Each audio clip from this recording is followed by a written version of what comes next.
Assalamualaikum warahmatullahi wabarakatuh. Salam sejahtera, salam berbahagia untuk kita semua. Pada kesempatan yang mulia ini di podcast Kasman Bima, kembali bersama saya akan membahas tentang politik ideal khusus Kabupaten Bima. Dan insya Allah pada kesempatan ini akan dihadiri pakar politik dari Universitas Sembojo Bima sebagai pengamat politik dalam konteks Pilkada 2024 ini. Oleh karena itu, ini akan menjadi satu cara pandang kita dalam menuju nilai-nilai kebaikan dalam etika politik, sehingga ke depan intervensi kesadaran nurani manusia dalam hal kesadaran dunia pendidikan politik akan dibahas. Kita undang saudara adinda saya yang terbaik, Khairil, sarjana ilmu pemerintahan, magister ilmu politik. Kepada Bung Khairil, dipersilakan. Selamat datang. Selamat datang. Gimana kabar suasana? Alhamdulillah, baik. Saya lama merindukan kehadiran saudara. Dalam hal memberikan statement, Bima hari ini menjadi satu nilai yang menjadi catatan sendiri untuk dunia akademisi. Perkembangan Bima cukup luar biasa dalam konteks perpolitikan, sehingga perlu sisi akademisi memberikan satu pengaruh dan intervensi dalam memberikan kesadaran nurani, sehingga pandangan-pandangan politik akan menjadi nilai edukasi, inspirasi, dan menjadi khas Universitas Sembojo Bima dalam hal yang spesialis di dunia perpolitikan. Oke Bung Khairi, saya rasa ide gagasan kira-kira dengan kondisi pementasan politik 2024 ini, pemimpin yang ideal itu seperti apa sih dalam menuju satu nilai kebaikan untuk masyarakat Bima ini? Iya, pemimpin yang ideal. Memang lagi musim pilkada serentak, Pak Kasmanian. Jadi pilkada serentak itu luarannya adalah kita melahirkan para pemimpin-pemimpin baru yang tentu akan punya gagasan untuk membangun ke depannya. Dalam pendekatan sustainable development itu, dari pembangunan berkelanjutan dulu, baru dianggap mempunyai kualitas pembangunan yang lebih baik apabila tidak hanya mampu untuk membangun kehidupan sosial yang lebih baik, membangun ekonomi yang lebih baik, tapi juga ada environmental protection, jadi kemampuan untuk melindungi lingkungan. Jadi artinya pemimpin yang kita harapkan saat ini harus punya tiga gagasan itu. Indeks pembangunan manusia yang lebih baik, indeks pembangunan ekonomi yang lebih baik, environmental protection yang lebih baik. Jadi perlindungan lingkungan yang lebih baik. Luar biasa. Jadi semangat saya dengar ini. Jadi kalau syarat terbaik itu pemimpin yang baik, kemudian pemimpin yang mampu memberikan sisi pengembangan ekonomi, begitu Pak. Dan memperhatikan lingkungan. Nah, dari tiga sisi itu kalau dilihat dari dua paslon nomor urut 1 dan dari dua ini mana yang punya kemungkinan, yang punya program dari visi misi itu sehingga akan menjadi program unggulan untuk ke depan. Kemarin kita sudah cermati hasil debat itu, memang masing-masing paslon sudah membacakan visi misi kayak gitu. Kemudian ada pertanyaan-pertanyaan juga muncul pada saat debat itu, baik dari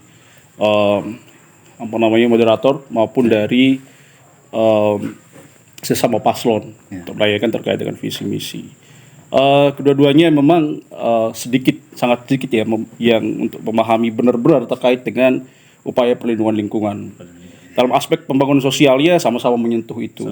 Jadi sama-sama punya program tentang itu. Kemudian reformasi birokrasi sama-sama juga punya ide dan gagasan bagaimana kemudian membangun birokrasi yang transparan, akuntabilitas lewat e-government. Cuma satu yang agak sedikit tidak disentuh bahkan dari dulu memang. Masalah lingkungan. Padahal itu yang paling penting untuk keberlanjutan anak cucu kita itu perlu bahwa perlindungan lingkungan itu penting. kita kaya dengan lingkungan ya. Iya, kita punya sumber daya alam Yang luar biasa. yang yang mendukung untuk itu, untuk bagaimana kemudian bisa adanya pembangunan berkelanjutan di masa depan. Cuman itu jarang disentuh. Iya.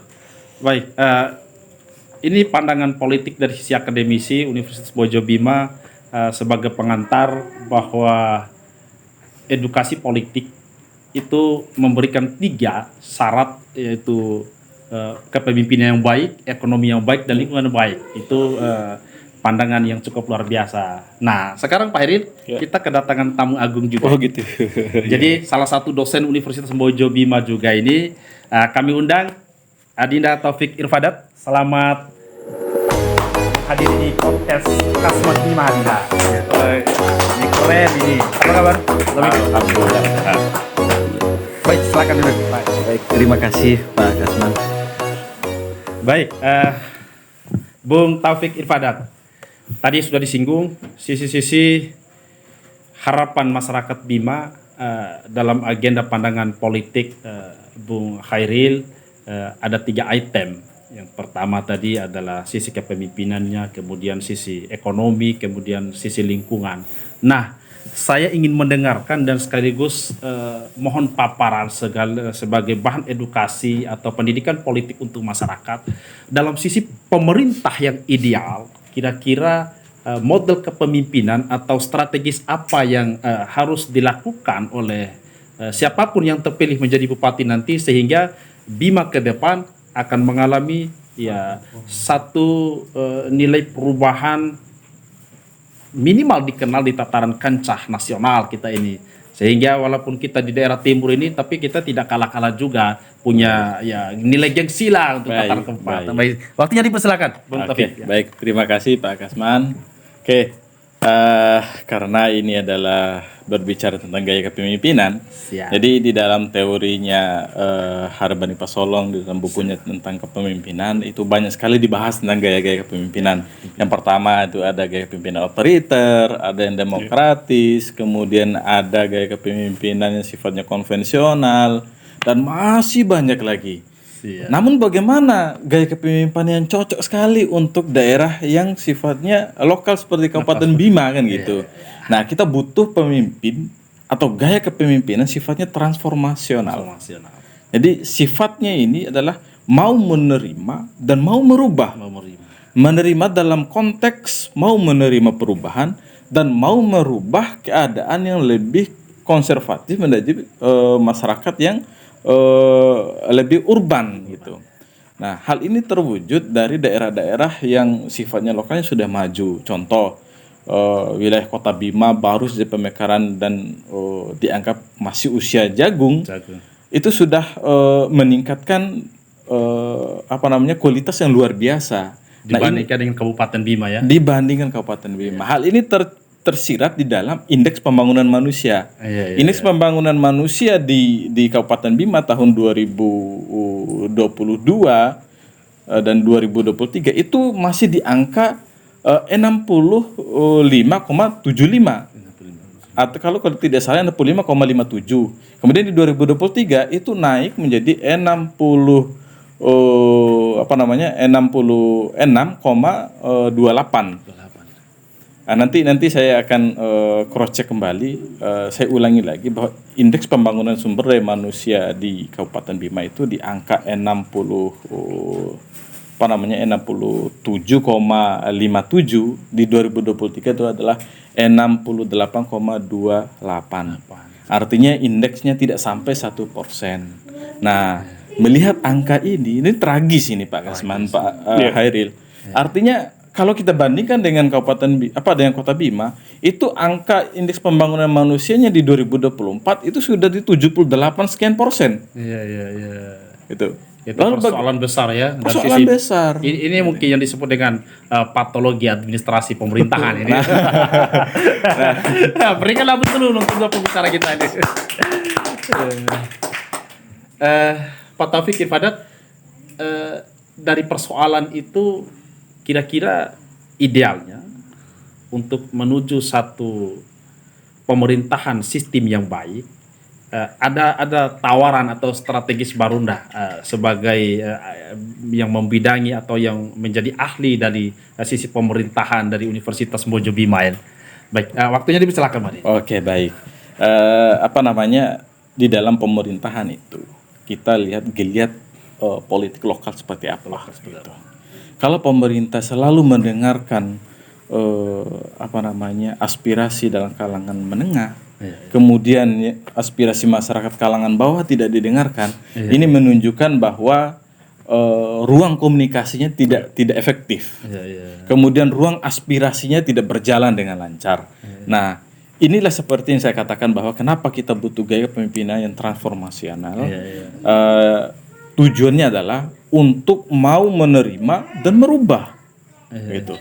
Nah, menerima karena saat ini kita sudah tidak menggunakan lagi perspektif tentang asumsi, tetapi kita menggunakan riset ya, sebuah realitas ya. Nah, dengan hal ini kita akan memiliki basis data yang jelas. Kemudian kita memiliki referensi yang jelas juga, begitu. Artinya pada sisi pemerintahan ideal ini ya harus memiliki komunikasi organisasi dan kehumasan yang baik ya. Ya, begitu Pak Taufik. Ya, komunikasi harus intens antara pemerintah dan masyarakat, termasuk apa namanya, kelompok-kelompok masyarakat, terutama adalah tokoh-tokoh yang ada gitu. Karena kalau komunikasi ini tidak berjalan efektif, maka tidak akan pernah terwujud apa yang menjadi keinginan masyarakat dan juga keinginan dari pemerintah untuk merubah suatu daerah gitu. Siap. Ini berikan aplaus dulu lah.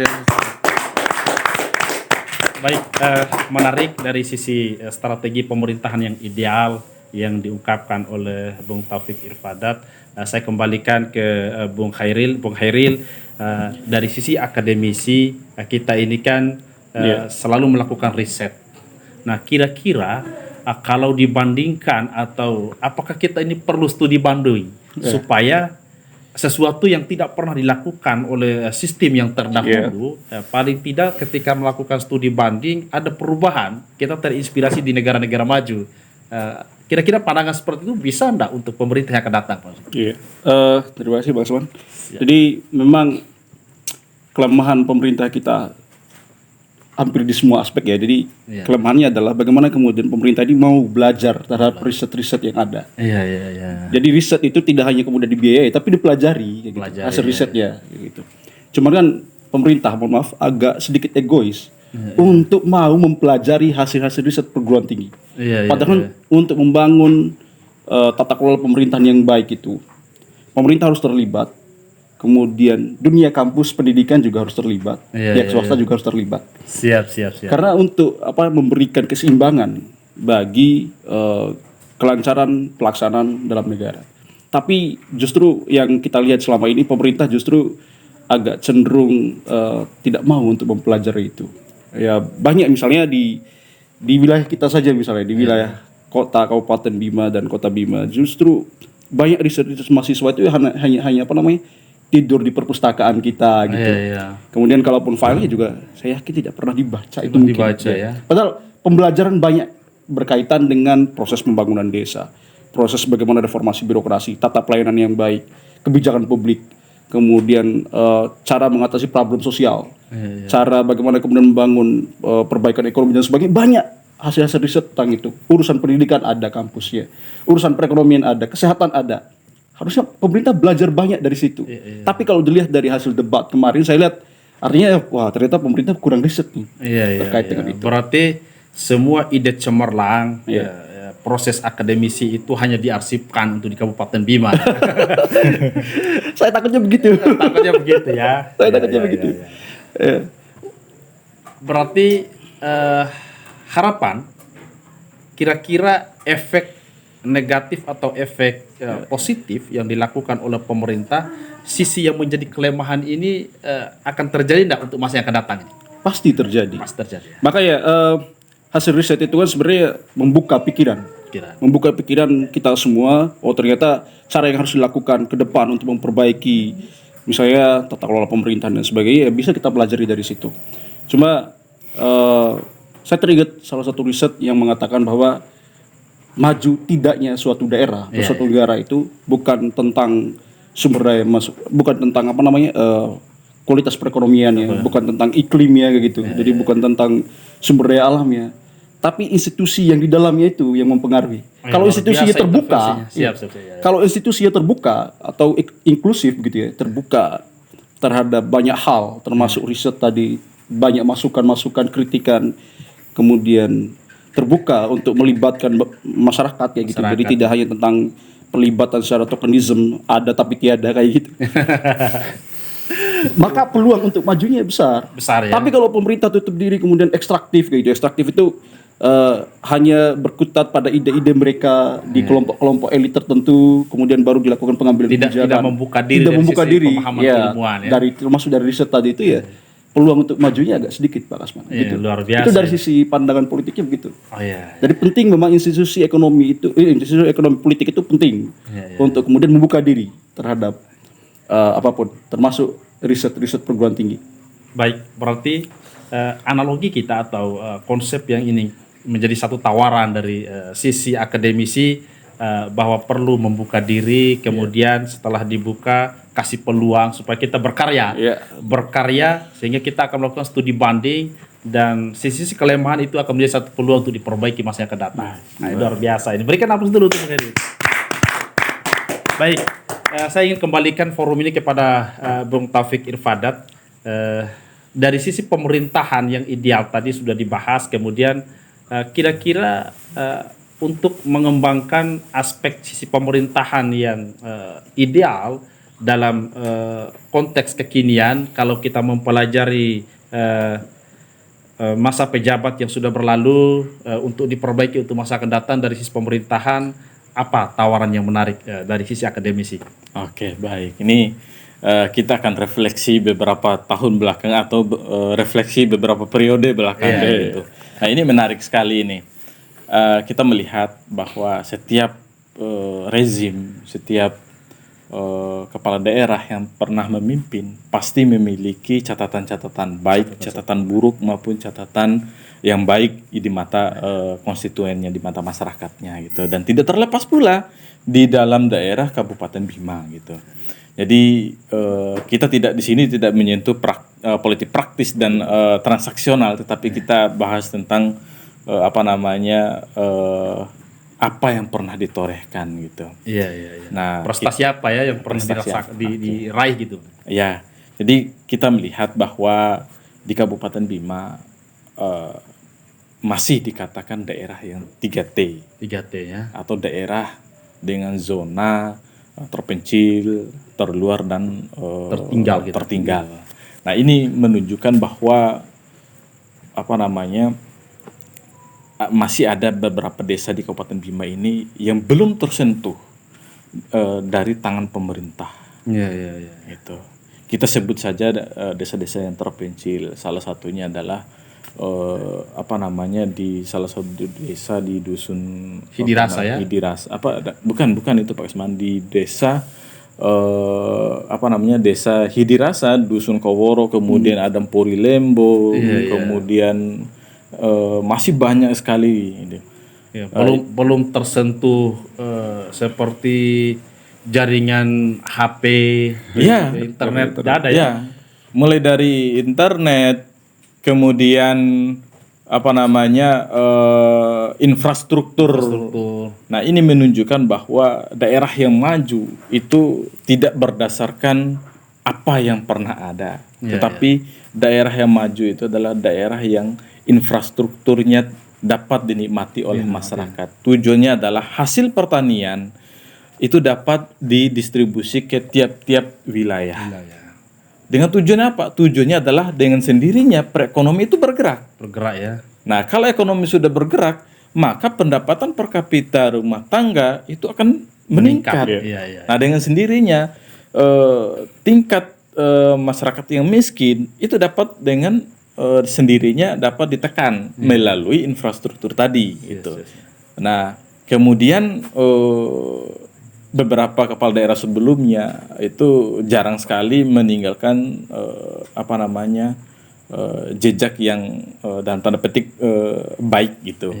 Masih banyak catatan, salah satunya adalah kita lihat 10 tahun ke belakang atau 2 periode dari kepemimpinan kepala daerah sebelumnya, itu banyak sekali masyarakat yang yang masih menganggap bahwa pemerintah ini dalam hal kepala daerah ini belum mampu membangun infrastruktur yang layak untuk masyarakat gitu. Namun jangan lupa mendekati hari H pilkada dengan dengan sendirinya infrastruktur itu datang dengan sendiri. Nah, ini entahkah memang jadwal proyeknya atau memang Keterlambatan jadwal ini. gitu. Baik, Bung Taufik Irfadat, ini menarik. Kira-kira alternatif terbaik dari sisi akademisi untuk menghilangkan posisi Kabupaten Bima ini dari 3T, tertinggal, terpencil. Kira-kira strategis lain supaya ini akan menjadi satu rekomendasi di podcast Kasman Bima ini supaya diperdengarkan oleh pemerintah yang akan memimpin Bima, siapapun yang memenangkan konstelasi politik ini mungkin satu catatan penting karena podcast ini sifatnya edukasi, informasi, dan akan menjadi aspirasi kita semua. Baik. Nah, untuk menghindari atau supaya kita tidak lagi kategori 3T itu strateginya seperti apa ini? Oke, baik.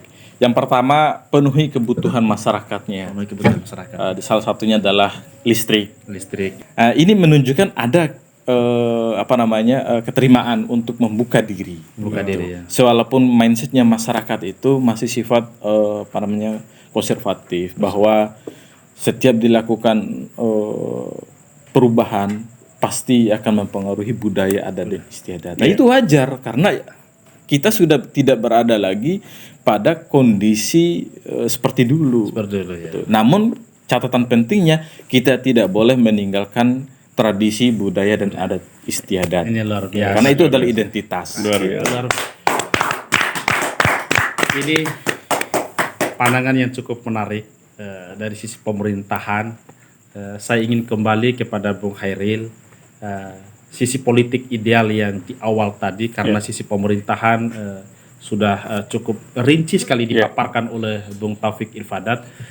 Saya merasa perlu kiranya ada ungkapan-ungkapan yang cukup spektakuler yang memang ini harus, dan ini akan menjadi nilai pendidikan politik untuk masyarakat, karena podcast ini memang ya kita hajatkan untuk sosial kemasyarakatan dan akan menjadi nilai edukasi sehingga akan menjadi masyarakat yang mengalami satu inkulturasi budaya baru dalam sisi politik. Nah, kira-kira dalam kondisi seperti ini, dari sisi politik yang menarik yang bisa dilaksanakan, yang sangat sederhana, apa hal yang bisa dilakukan oleh siapapun yang terpilih untuk paslon di periode 2024 ini, Bung Heri? Kalau saya sebenarnya kepikiran ini. Dulu pernah ada namanya teori trickle down effect gitu. Trickle down effect itu adalah teori efek rembesan ke bawah. Teori efek rembesan ke bawah ini berupaya dari pembangunan itu harus terpusat dulu, baru kemudian turun ke bawah, baru rembesan-rembesan itu kena sampai ke bawah kayak gitu. Anggap aja kita analoginya adalah ember. Ember terisi penuh, baru nanti dari ember yang terisi penuh itu baru ada keluar rembesan-rembesan. Nah, rembesan-rembesan itu yang kemudian manfaat bagi di pinggir-pinggirnya gitu. Itu teori trickle down effect. Berarti akan membasahi, bentuknya melingkar dari pinggir dulu ya. Tapi kondisinya setelah dipraktekkan teori ini justru tidak efektif.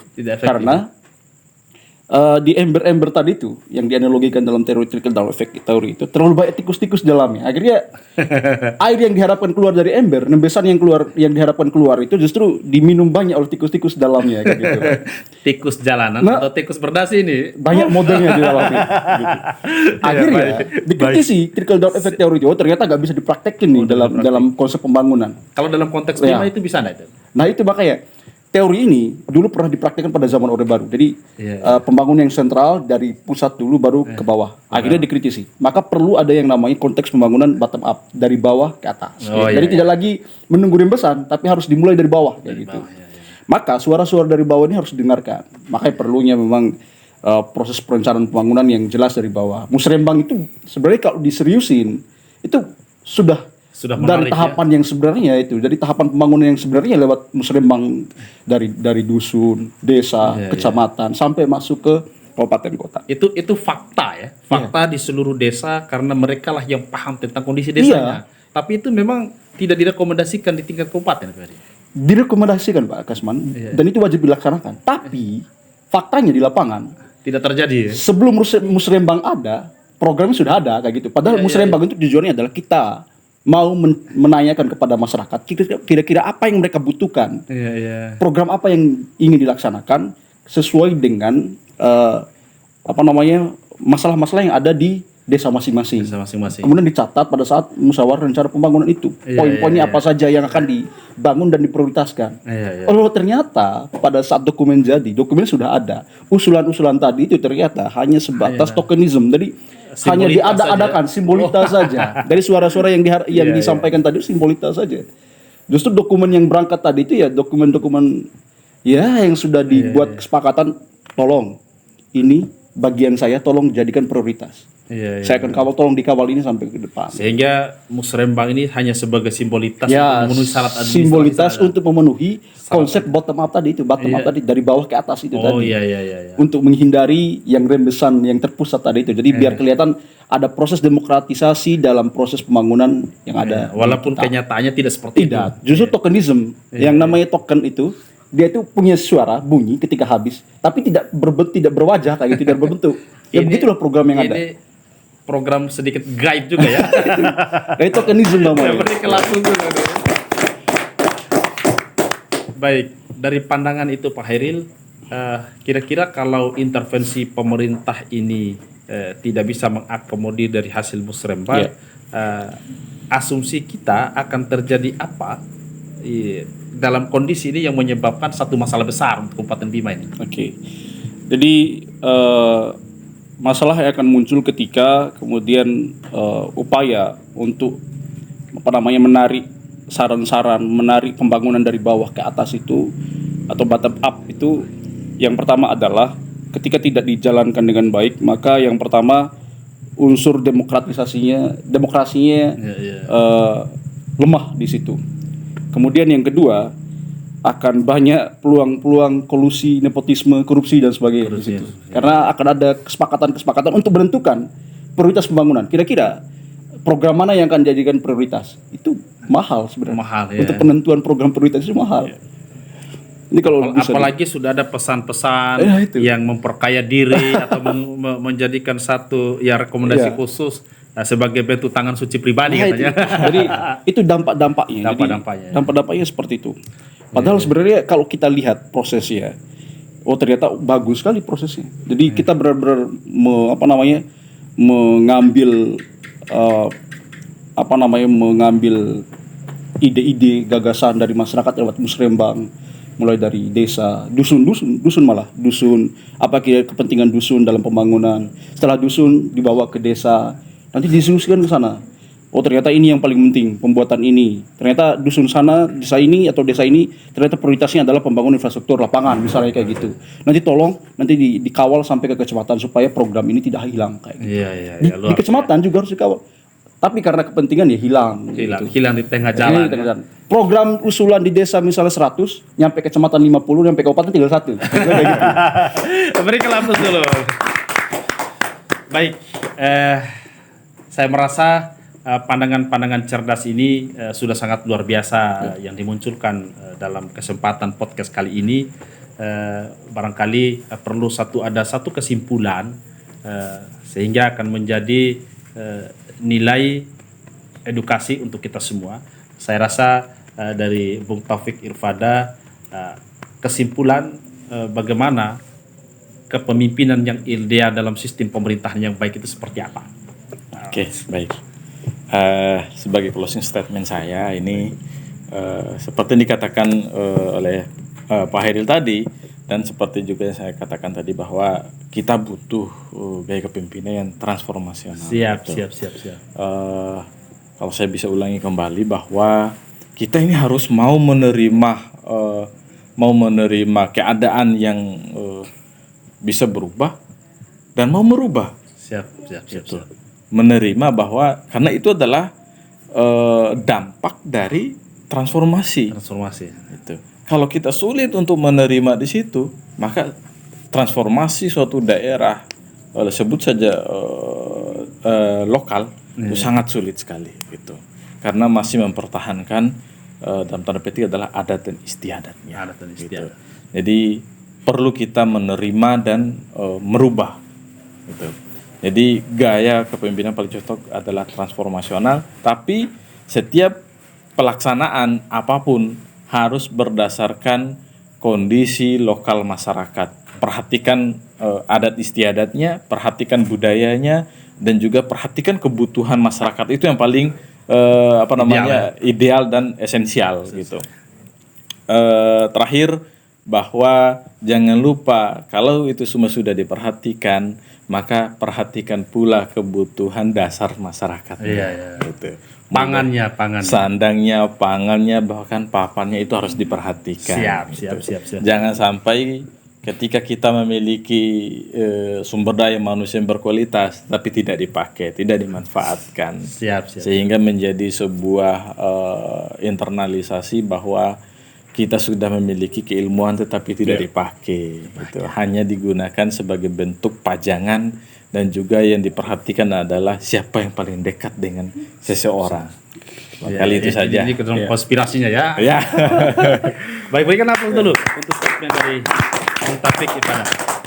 Baik, saya merasa sangat perlu juga ada closing statement dari Bung Khairil yang memang kondisi ini sudah sewajarnya dan akan menjadi satu rekomendasi penting dari sisi akademisi Universitas Mbojo Bima, pemimpin yang ideal dalam konteks kekinian dengan adanya teori-teori baru. Kita harus terinspirasi. Apa rekomendasi terbaik? Siap. Terima kasih Pak Kasman, terima kasih juga Pak Taufik. Jadi memang banyak sebenarnya yang harus direkomendasikan oleh para akademisi ya, terutama untuk perbaikan kita semua, bahwa yang pertama, setelah pilkada terjadi, maka pasti ada budaya mutasi yang bakal terjadi. Artinya ASN akan selalu tetap menjadi korban dalam setiap pasca pilkada. Oleh karena demikian, pesan kita, harapan kita bahwa mutasi boleh asalkan melihat potensi. Jadi potensi pengganti. Kalau misalnya gini, kadang mutasi ini dilakukan karena kepentingan politik, bukan berdasarkan kemampuan. Pergantian ini bukan berdasarkan kemampuan, tapi karena kepentingan politik, jatah bagi-bagi kekuasaan pasca pilkada. Biasanya sehingga seperti itu akan menimbulkan masalah yang bukan ahlinya. Itu masalah. Jadi, dan itu akan terus terjadi kalau tidak dipotong dari sekarang.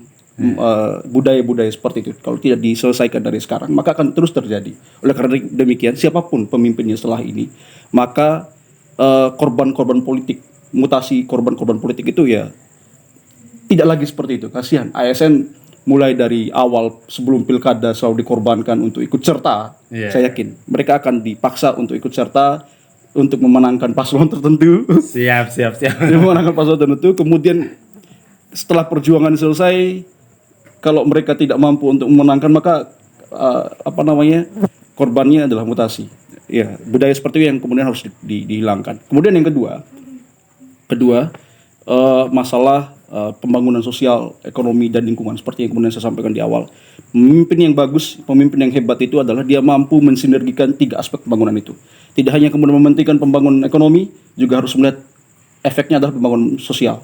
Selain itu juga kita harus memperhatikan kualitas pembangunan lingkungan ke depan, karena sumber daya alam itu yang akan kemudian menuntun kita untuk bertahan di masa depan. Gitu. Jadi bukan hanya tentang pembangunan sosial ekonomi, tapi juga perlindungan lingkungannya. Yang ketiga, yang terakhir sekali ini Pak Kasman. Jadi pemimpin harus memberi contoh supaya kemudian keteladanan. Karena sifat dasar manusia itu seperti yang kemudian disampaikan dalam bukunya Thomas Hobbes itu, dalam bukunya Leviathan, mengatakan bahwa homo homini lupus. Jadi manusia adalah serigala bagi manusia yang lainnya. Supaya karakter dasar manusia keras, itu tidak timbul kembali, apalagi jiwa keras masyarakat Kabupaten Bima Kota Bima gitu ya. Jadi itu tidak timbul, memang harus dicontoh oleh pemimpin. Pemimpin harus mampu untuk kemudian meredam karakter-karakter seperti itu. Pemimpin harus bijaksana. Pemimpin harus berpegangan pada peraturan, bijaksana, dan harus melihat sebab akibat yang kemudian terjadi. Itu baru kualitas pemimpin yang hebat. Penguatan etis dan moralitas itu yang paling penting. Jadi harus dicontoh oleh pemimpin. Baik, hadirin dimanapun Anda berada, seluruh penonton podcast Kasman Bima, sebagai rasa ucapan terima kasih saya yang terbaik, saya ingin menyatakan bahwa pendiskusian kita pada suasana yang berbahagia ini akan menjadi satu catatan sejarah yang selalu dikenang untuk anak keturunan kita dalam membangun Bima yang menjadi Bima yang bermartabat, menjadi Bima yang menuju satu perubahan yang terbaik, sehingga pada catatan ini akan menjadi satu rekomendasi terbaik. Pada sisi akademisi dari kedua asumsi, Bung Taufik Irfada dan Bung Khairil sebagai pakar politik dari Universitas Mbojo Bima, bahwa seperti yang disampaikan oleh Abraham Maslow, kebutuhan dasar manusia akan menjadi satu ukuran sukses dan tidak sukses siapapun yang menjadi bupati terpilih, yaitu kebutuhan pangan, papan, dan afiliasi, bagaimana komunikasi antara masyarakat dengan pemerintah yang baik. Kemudian dari sisi kesejahteraan secara ekonomi akan menjadi satu ukuran terbaik, sehingga Bima yang bermartabat, Bima menuju perubahan akan menjadi Bima yang menjadi Bima keunggulan dan Bima yang akan diperhitungkan dalam tataran nasional. Terima kasih atas kehadiran Bung Khairil dan Bung Taufik.